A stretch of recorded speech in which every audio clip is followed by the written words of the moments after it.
Itinuturing na makabagong Adolf Hitler sa panahon ngayon, si Iran Supreme Leader Ayatollah Ali Khamenei dahil sa style at galit nito sa mga Hudyo ng Israel ay kahalintulad sa ginawa sa diktador ng Germany. Si Khamenei ang pinakamataas na leader ng Shia Muslim ng Iran na kinikilalang pinakamakapangyarihan sa kanilang bansa.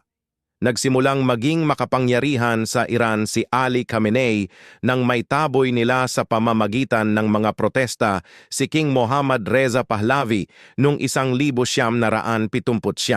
Pagkaalis kay Pahlavi ay naging presidente si Ali Khamenei ng Iran at itinatag nila ang Islamic Republic of Iran.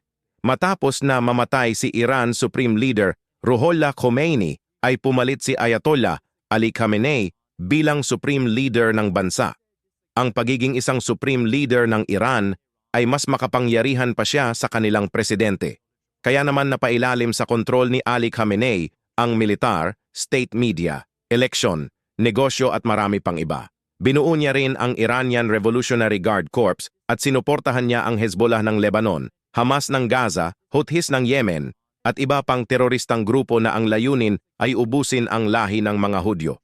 Si Ali Khamenei ay isa sa itinuturo na nasa likod ng pagsalakay ng grupong Hamas sa Israel noong ika-7 ng Oktubre 2023 na kung saan 1,115 Israelis at foreign nationals ang nadamay.